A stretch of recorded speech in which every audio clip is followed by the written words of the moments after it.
Thank you for listening to the Allender Center podcast. I'm Dr. Dan Allender. And I'm Rachael Clinton Chen. We're fiercely committed to providing hope and healing to a fragmented world. And restoration for the heart. Thank you for joining us. Let's get this conversation started.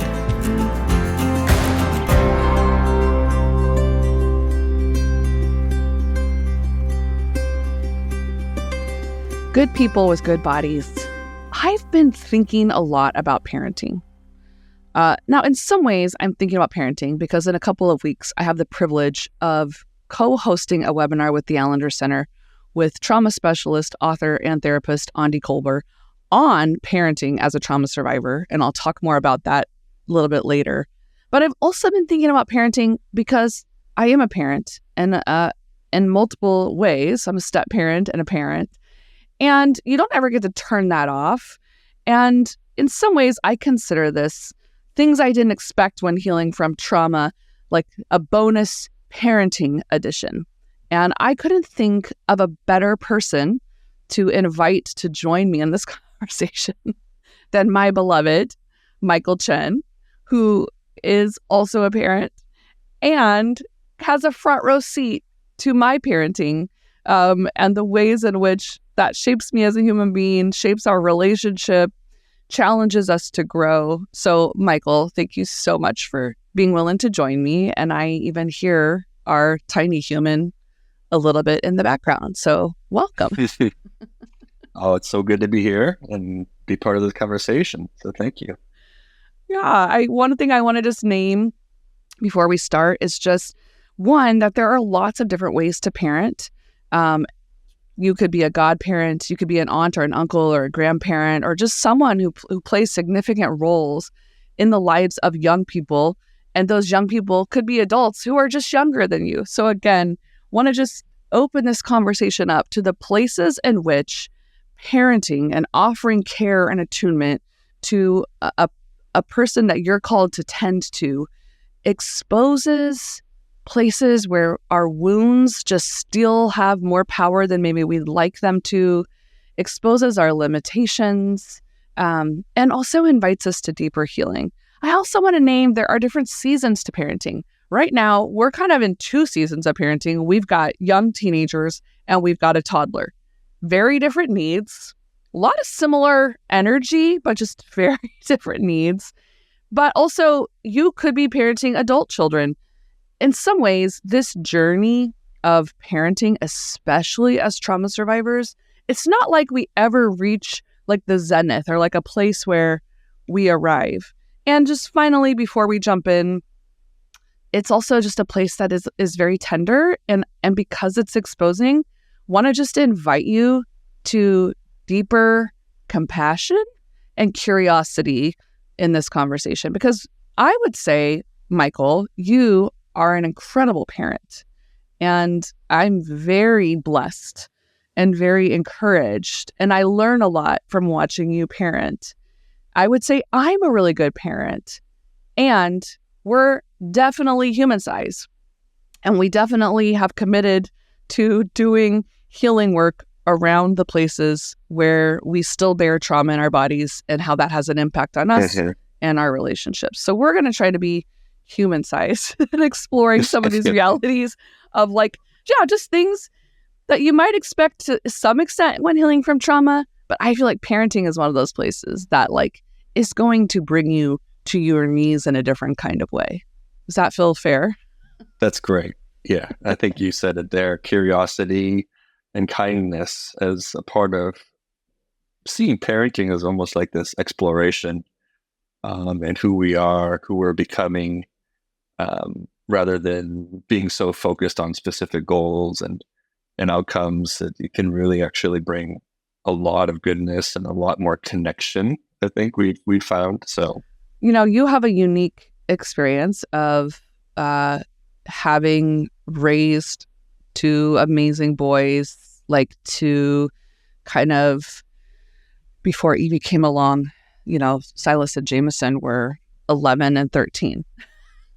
So, or 11, 10 and 12, right there in that window. And then kind of saying yes to another adventure of the newborn season and the toddler season. And I think sometimes that could actually bring a unique perspective of parenting, because a lot happened in that decade between having newborns and toddlers. And I've just been curious, have there been anything that has surprised you or brought into like deeper clarity some of the healing work that you've done? Places where you still feel like, oh, I guess there is still more work here. The stories that come to mind in that, I think, even connect to meeting like larger cultural stories and cultural narratives, that if you were to actually step back and look at your life and what you're doing, what you're saying, how you're prompting your children, can be really odd sometimes. And so I found myself with the boys when they were younger, getting ready for preschool, like actually wanting to correct them. This is something that we've talked about, actually wanting to correct them about certain things, certain maybe facts about the world. Like purple is not in the rainbow. Boys, it's actually indigo. And really feeling like, oh, this is actually going to protect them in some ways from embarrassment in the classroom or in a social setting. And there are multiple examples that came to mind when I thought about, oh, how do I protect them from embarrassment or shame?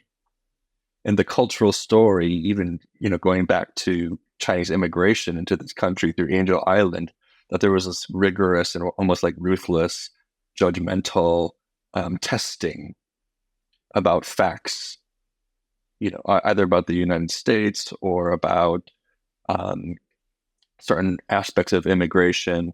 The wave of immigration that my parents came in valued so much education. And so I found like this anxiety, like parenting out of maybe even connecting that to like a larger cultural trauma. And so again, without the context, you experienced that because they started correcting you. Yeah. About different things. You experience it as they're being either rude, disrespectful, they're shaming you. Yeah, well, I think I love what you're putting words to, because you're naming that, the trauma wounds we bear that are going to get exposed when we're doing something like trying to help a human being become are not just personal. Like they are collective. There are collective wounds that we bear that are going to be exposed and going to come into the atmosphere. And exactly what you're saying, because for me, I have a lot of wounds around people thinking I'm stupid. And that comes from like stories in my family, or again, if you were to ask my family, did you ever think Rachael was stupid? They would be like, no, we thought she was really smart. But just the way in which certain things play out, being from Oklahoma, having an accent, being a woman in biblical studies, like whatever. So yeah, I think initially when they would be like, I'd be like, oh, we got a new bed. Well, technically you got a bed frame and a mattress. I would be like, I'm not inside. I would feel, like thinking about like Inside Out and the panel of emotions. It would be like all of a sudden anger would just come and be like,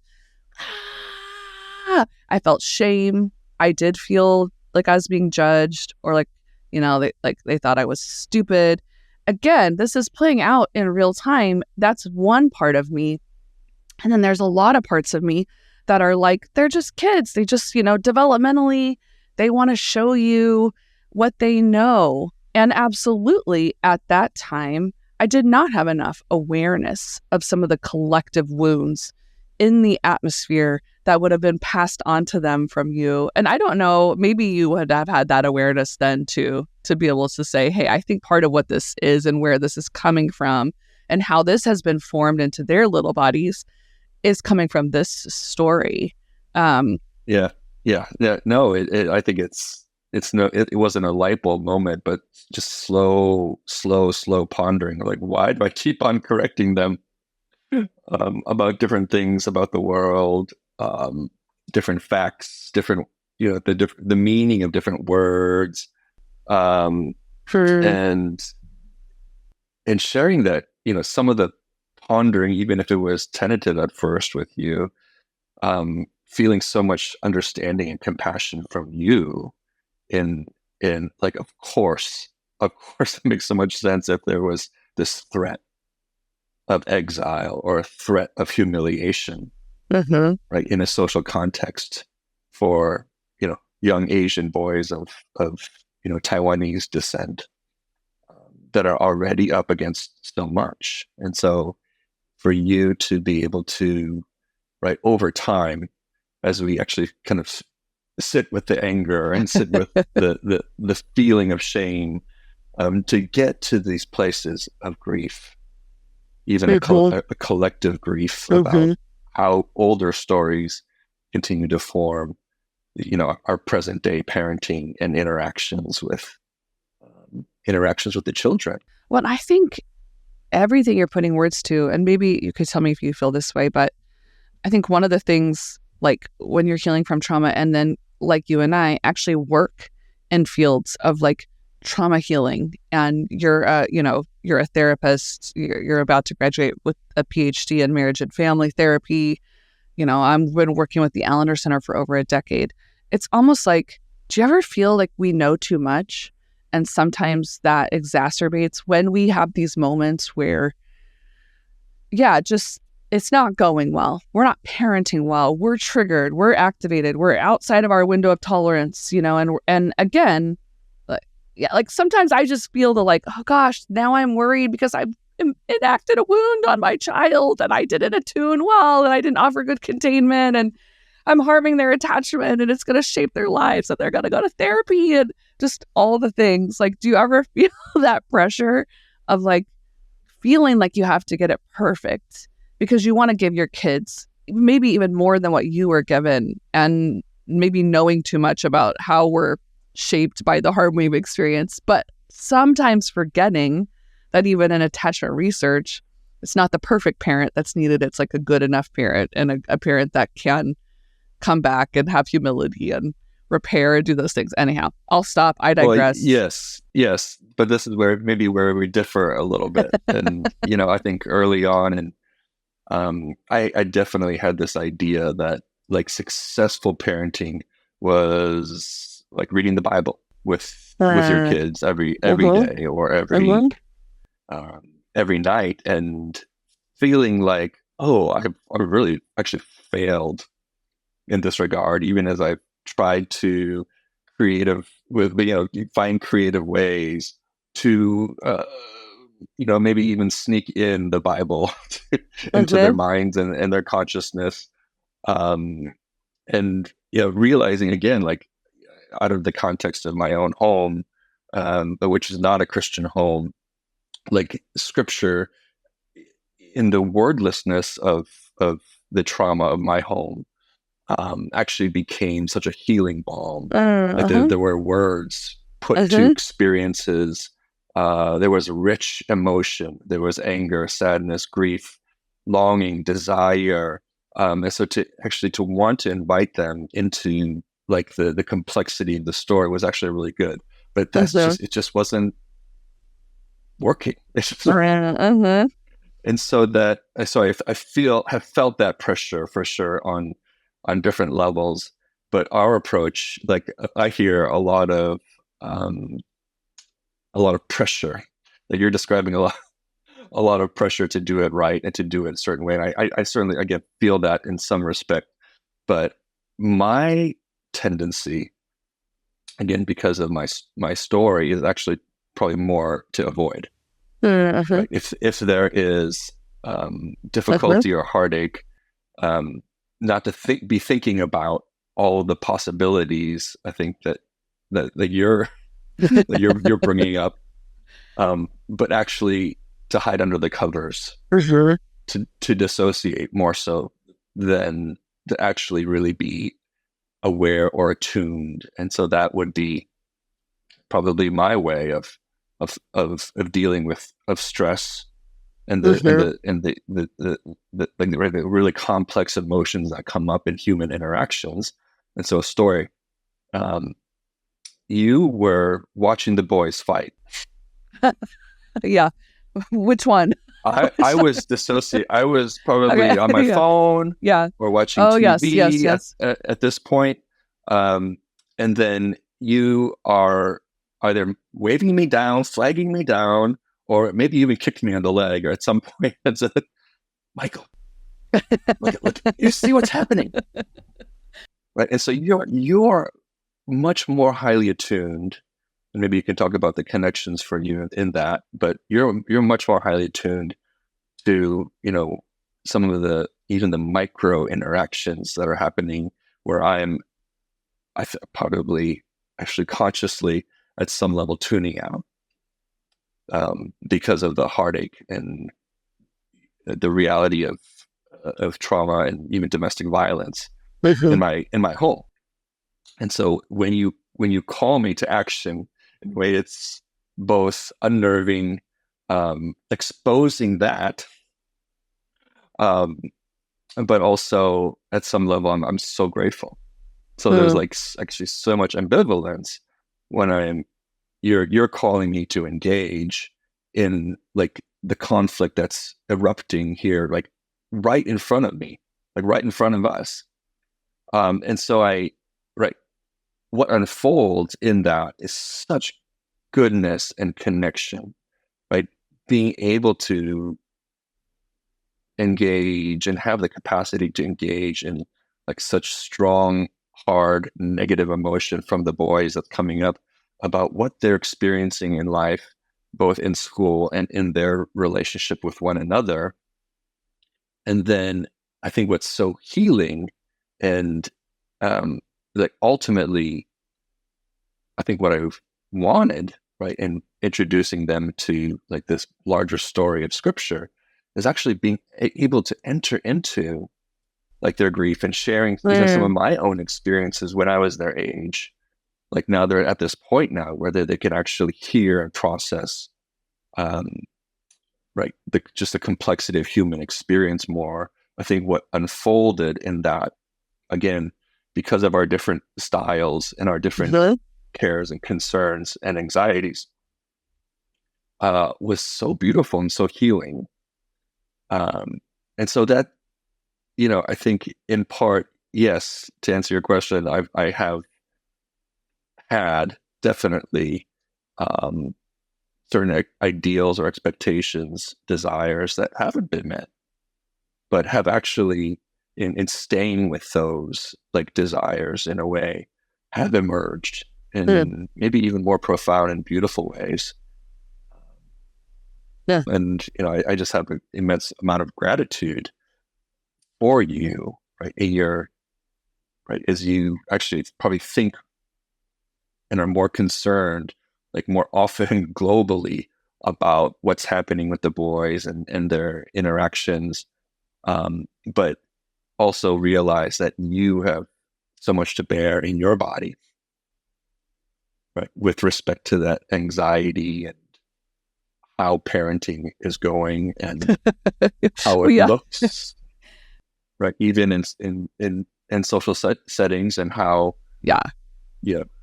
what it's being communicated, even, outside the home in terms of like what is successful, what's good parenting. Mm-hmm. Oh, totally. And, you use the word, you're really attuned. And I would say there is a truth to that. And I also think because of my story, I'm hyper vigilant in a way sometimes that if I can notice all the warning signs, then I can somehow prevent heartache. I can prevent harm.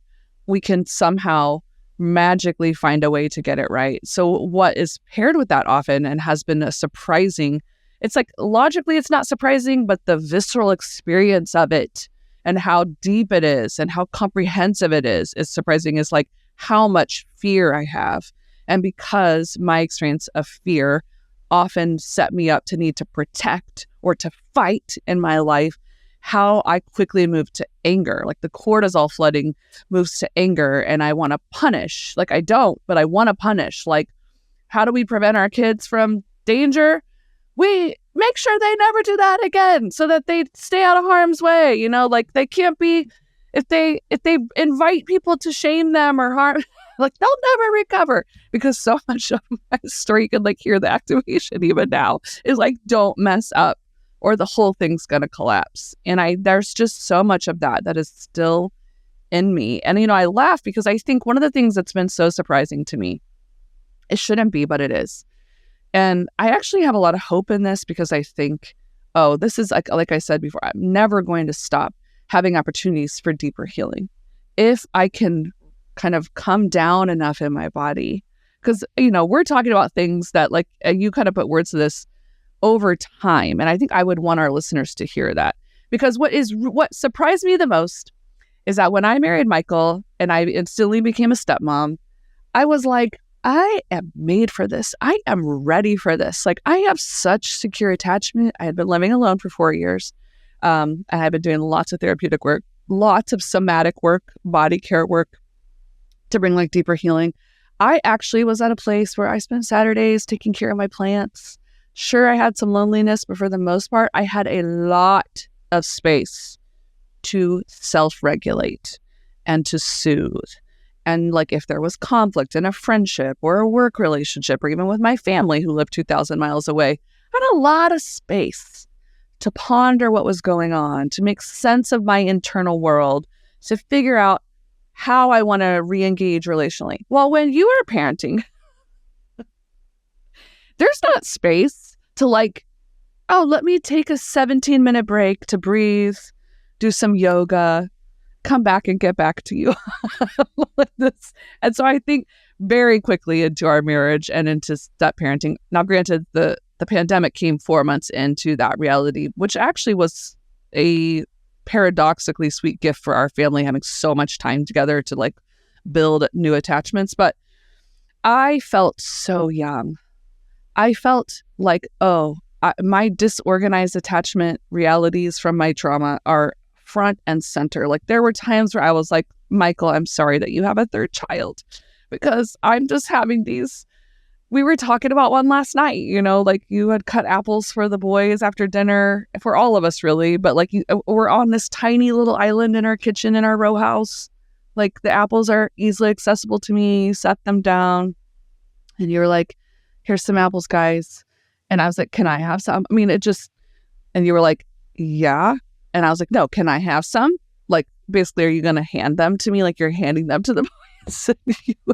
You were like, yeah, you can get some.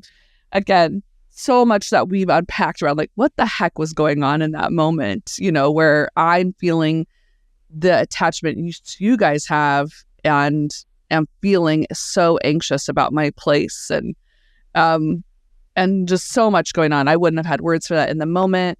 But there were so many moments like that where we're playing a board game and I feel like 13-year-old Rachael, who used to throw fits at my family's table over a board game and get activated, is showing up. And I'm like, you're supposed to be the adult in the room.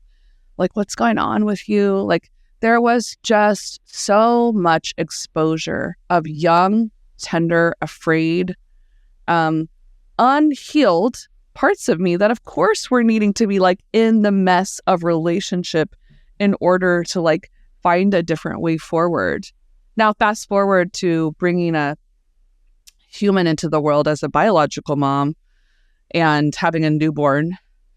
And, I said to you before Evie came, I'm most afraid, I know myself enough that I'm most afraid when she has needs and I can't figure out what they are and I can't bring her soothing, I'm going to flood cortisol and probably have like panic attacks. Now, in my imagination, once again, that was like after 20 minutes to an hour of her not being able to be soothed, but you could just like the way my body handled her crying in those early days was like instant panic, no margin, instant panic. I don't know what to do. I'm having a panic attack. I'm flooding. And it would be like 30 seconds of crying. And those are just small examples of ways in which the work of parenting and loving these human beings and getting it really good a lot of the time just continues to be like hold a mirror to places in me that are just still very wounded and bear a lot of trauma And sometimes having reactions, I don't even understand why I'm having them. And it takes, curiosity with maybe a therapist or a spiritual director or conversations with you to begin to make sense of like, why is this happening? And like, what's this connected to? And, I think there are times where that can feel just really shameful and almost defeating, like, will we ever be well? Like, will we ever be well? But I think what's also been true is it's been a constant invitation to heal in a deeper way, a constant invitation to call upon the one who, despite all the chaos in this world, I still believe is there, God, working on our behalf to empower us, to gift us with things. And, facing the reality that we're never going to get it perfectly. That's an impossible reality in any relationship, to get it perfectly. And some of the sweetest moments have been having to come back to the table with a 9-year-old, 10-year-old and say, I'm really aware the way I reacted, like, didn't feel good. Do you want to tell me more about, what you were experiencing there and how I can be more aware of you? And also, I'm really sorry. I could see how that impacted you, and I'm going to do my best to make that right. Like, just multiple moments of being able to do repair work and seeing how that actually is the place where attachments can heal in a deeper way. Not, it's kind of like Paul says, not that we sin so grace can increase. It's not like you want, let's just fail so we can have some repair. Yes. But knowing that, growing that humility and capacity to move back toward and to utilize power in the ways we're meant to steward power, with vulnerability in a way that empowers others, makes room for them, takes seriously their experience. That there just continue to be invitations for deeper levels of healing. Anything that brings up for you? No, it's messy. And, I think for us, having done some very similar work, having had a very similar background and training in language with the Allender Center, that invitation, I think, is always right to be curious and kind with what's happening, as messy, as intense as it has been, right? To be able to sit with like my own feeling, like when you are dysregulated, like my own feeling of shame, like that it's my fault, or that I've done something wrong, and to be able to hold on in a way and to bear like the agony, both of like what I've experienced, even as you're feeling so much, but also then to be able to move toward you, right? And to be able to accompany one another in even like a more profound way, I think feels almost like impossible. But, I think we can testify to like the goodness of having done that work, both like personally on our own and like almost on a continual basis of like connecting on that level of, okay, yeah, we're triggered.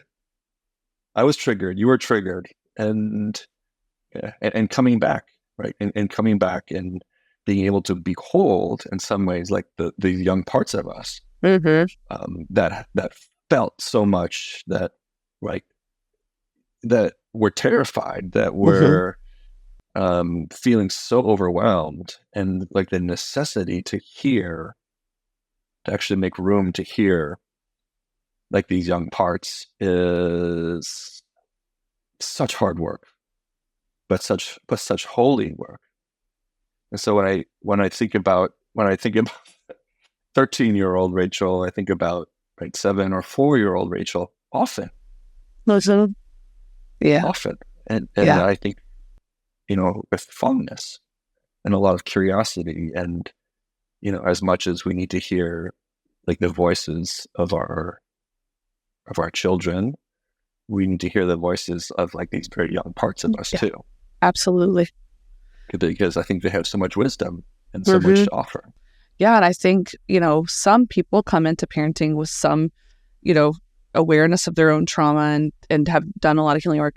And some people come into parenting and it's actually in moments of encountering their 4-year-old child that recall a moment of pain or abuse or heartache from their 4-year-old self, and they're caught in this swirl and storm of the moment. So again, these can be really fraught waters. And if you're listening to this and you're going, yeah, I can relate to that, I actually need more insight into, how attachment works and how trauma impacts us, and why do I keep getting activated in like a neurological way, like on our neurobiology, and what hope is there? I do want to make sure you know that the Allender Center is hosting this webinar on October 4th called Stories That Shape Us, Parenting as a Trauma Survivor. I'm going to be co-hosting that with Aundi Kolber, who's a therapist, an author. She's a trauma specialist. She leads with a lot of compassion. I'm really excited about this opportunity. It's going to be a live webinar on Zoom. Again, Friday, October 4th, 9:30 a.m. to 11 a.m. Pacific time. This webinar will be happening live, but if you can't make it during that time, please sign up anyways, because you'll get lifetime access to the recording to watch it on your own time. You can find more information about joining me for this webinar, Parenting as a Trauma Survivor with Aundi Kolber, at theallendercenter.org/webinars. But I do hope it's something that, if you're interested, you check out. But I can just say, Michael, from both of us, that I know we will be doing this work of reparenting and tending to the young parts of ourselves as we attempt to parent our people, no matter what developmental stage that they're in, and the ways in which there's so much mystery to love. And probably our kids will go to therapy someday to be like, oh my God, they made us process everything. They just talked about everything, or like they were so in their emotions, or, it's like they will, because we're not God and we're not perfect and there is failure. And we hope that they feel like they can go talk about the places where they long for deeper healing, and that maybe by that point we'll have enough maturity to step more deeply in. But one thing I just wanted to name or reiterate that you've put so well as we come to a close, it's just the role that grief, genuine grief, plays in the healing journey, in the wake of trauma as a parent. And not that kind of grief that many of us are familiar with, where a parent kind of feels fragile and needs us to like make everything okay so they don't feel bad. We're not talking about that. We're talking about that capacity to enter a deeper lament, that our bodies bear scars, that those scars are actually pretty dynamic and still play out and have impact in our relationships, and that we have an opportunity to parent differently, but we'll never parent perfectly. So there will always be some element of grief in this journey. And that grief doesn't have to take us out or weigh us down. In many ways, the paradox of true lament is that it stirs our hearts. It invites us to a deeper level of comfort, and it stirs our hearts to deeper levels of hope. So I'm deeply grateful for you, and that I get to do this with you, and for your kindness and compassion that also helps reparent parts of me. And I hope I offer you the same. So. Oh no, what's coming to mind in parenting and in our relationship is there's nothing that harshness can do that kindness can't do better. There's nothing that harshness can do that kindness can't do better. And for us to be able to experience, kindness with one another, but also to invite our children into like a very deep, rich, beautiful experience of kindness. And I'm just so grateful for you, and look forward to more parenting adventures. My love. Right back at you, my love. Thank you.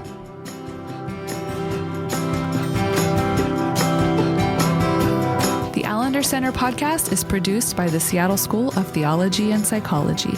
If you'd like more information about the Allender Center, you can look at theallendercenter.org. Thanks for listening to the Allender Center podcast. If you're gaining new insights through the topics we're covering in this podcast, we invite you to deepen your understanding of your story by working through one of the self-paced online courses offered by the Allender Center. If you'd like to engage your personal story and explore how the goodness and pain in your life has shaped you, we recommend starting with To Be Told, the online course led by Dr. Dan Allender. You can enroll for To Be Told or any other online courses at theallendercenter.org/online-courses. Oh, and one more thing. When you subscribe to our newsletter, you'll be the first to know about new offerings, events, and sales. Visit theallendercenter.org/subscribe to join our mailing list today. Thanks again for listening, and we'll see you back here next time.